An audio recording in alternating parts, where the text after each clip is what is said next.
बिखराव होता है, ये बात को सुप्रीम कोर्ट के जजों को भी समझना चाहिए और इस देश में सरकार को भी समझना चाहिए कि कैसे सामंजस्य बने,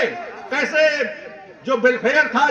जो वेलफेयर हो रहा था भारत में, वो कैसे फिर से खंडित होने जा रहा है और ये स्थिति बड़ी खराब होने जा रही है, जिसमें इस देश में एक समाज का नुकसान नहीं होगा, पूरे देश के लोगों का नुकसान होने का स्थिति बन रही है। तो इन्हें हमें अगर ये बात नहीं समझेंगे, एक किसी धर्म को, किसी जात को टारगेट करके जो काम किए जा रहे हैं, तो यही बात है कि हमें उन सब चीजों को समझना होगा जो इस देश में प्रतिनिधित्व का आधार था, जो आधार पर जो संविधान बना था, उसको खंडित करने की स्थिति पैदा है। वो कहां से हो रही है ये भी समझना होगा, क्योंकि सरकारों के जो बयान आ रहे हैं, जो सरकारों के काम है, प्रदेश सरकार हो चाहे केंद्र सरकार हो, इस सोसाइटी के जो वेलफेयर है, इसको तभी आप स्थायी रख सकते हो, तभी इस पर आगे बढ़ सकते हो, जब हमें इस देश में जो चुने हुए लोग इस देश को संभालने का काम करें। आज वो किस तरह से काम को कर रहे हैं, किस तरह से काम किया है, तो ये सारी चीजें जब सामने आती है तब लगता है कि आपस में दूरियां बढ़ने जा रही है। तो उन दूरियों को रोकने के लिए इस देश के लोगों को खड़ा होना पड़ेगा, लोगों को एक साथ खड़ा होना पड़ेगा। लोगों में कैसे भाईचारा आए, तो ये भाईचारा तभी हो सकता है जब इस देश में हर व्यक्ति की बराबरी का स्थान बनेगा। या देश में अगर बराबरी के, इक्वलिटी की अगर बात नहीं आती है, विचार नहीं आता है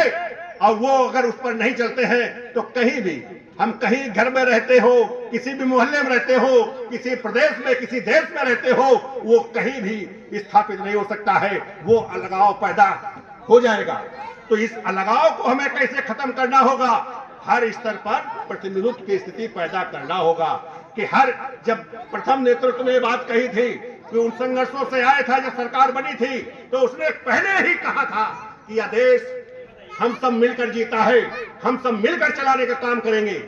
और उसके तहत प्रतिनिधित्व के आधार पर इस देश का संविधान बना, कानून बना और इस देश में उसे आज तक पूर्ण रूप से लागू नहीं किया गया। आज जब यहाँ केवल चुनाव तक लोकतांत्रिक व्यवस्था रहती है, हर स्तर पर चुनाव में तो सब चाहते हैं कि वोट मिले, हम जाएं, लेकिन जब वहां चुनाव के बाद जब स्थिति पैदा होती है, तो वही पुरानी व्यवस्था को देखकर जिस व्यवस्था से वो ताल्लुक रखता है, उसी व्यवस्था के साथ चलता है, मानव के खिलाफ हो जाते हैं, मानव के खिलाफ हो जाते हैं। ये उनको तय करना होगा कि चुनाव के समय अगर भाईचारा अपनाया था, चुनाव के समय अगर लोगों को एक साथ जोड़ा था, तो फिर चुनाव के बाद भी उसके विकास में, काम में भी भाईचारा रहने चाहिए, उसमें जात धर्म का कहीं स्थान नहीं होना चाहिए। लेकिन वो एक व्यवस्था देश में है जो व्यवस्था मानव के खिलाफ है, जात के आधार पर जो काम हो रहे हैं, धर्म के आधार पर जो लोगों की सोच बन रही है, तो उससे सोच को खत्म करना होगा। हम अलग अलग धर्मों में, अलग अलग जातियों में भले रहे, लेकिन एक साथ अलग अलग रहते हुए भी एक साथ खड़े हो। जिस तरह से वेलफेयर सोसाइटी का नाम आ गया है, इसी तरह से समाज में हर स्तर पर एका होना चाहिए। इस काम तभी हो सकता है। तो साथियों, हम लोग जो अभी भाई भागीदारी पार्टी बता रहे थे, तो पार्टी नहीं है, ये हमारा आंदोलन है, राष्ट्रीय भागीदारी आंदोलन। यह देश बाबा साहब के उन चीजों से लिया गया है कि यह देश हम सबका है, सबकी भागीदारी होनी चाहिए, किसी भी जात धर्म का हो, किसी भी उसका हो,